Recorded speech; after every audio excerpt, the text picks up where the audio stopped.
روزے میں بد نظری کرنا، کیا روزے کی حالت میں جان بوجھ کر بد نظری کرنے سے روزہ ٹوٹ جائے گا؟ بد نظری کرنے سے روزہ ٹوٹتا تو نہیں ہے، لیکن روزے کا ثواب اتنا کم ہو جاتا ہے کہ ٹوٹنے کے قریب ہی ہو جاتا ہے وہ. جیسے کہ حدیث میں آتا ہے کہ آپ صلی اللہ علیہ وسلم نے کچھ خواتین کو کہا کہ تمہارا روزہ نہیں ہے. انہوں نے کہا کہ ہم نے تو روزہ رکھا ہے. آپ نے ان کو حکم دیا، انہوں نے الٹی کی ہے تو گوشت کے لوتھڑے نکلے اس میں سے. آپ نے فرمایا تم نے کسی کی غیبت کی ہے. تو حالانکہ علماء کا اجماع ہے کہ غیبت کرنے سے بھی روزہ نہیں ٹوٹتا، لیکن یہ کہ کیونکہ گناہ ہے نا، روزے میں اگر آپ غیبت کریں یہ گناہ ہے، تو گناہ کرنے سے روزے کا ثواب ایسے کم ہوتا ہے گویا وہ ٹوٹ گیا. تو نبی صلی اللہ علیہ وسلم کے معجزے کے طور پر اللہ نے دکھا دیا کہ بھئی دیکھو یہ تو ٹوٹ گیا، تم نے تو گوشت کھایا مردہ بھائی کا.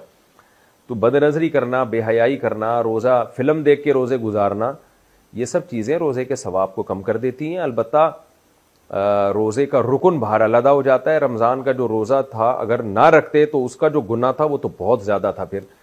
اس لیے روزے میں گناہوں سے بچنا چاہیے. حدیث میں آتا ہے روزہ ڈھال ہے، انسان کو برائیوں سے روک لیتا ہے.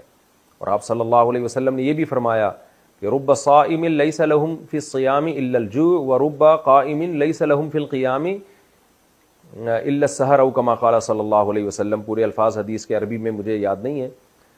نبی صلی اللہ علیہ وسلم نے فرمایا مفہوم یہ ہے کہ بہت سے روزے دار ایسے ہیں جن کو روزے میں بھوک کے علاوہ کچھ بھی حاصل نہیں ہوتا، اور بہت سے راتوں کو جاگنے والے ایسے ہیں جن کو تہجد میں سوائے نیند خراب کرنے کے کچھ بھی حاصل نہیں ہوتا.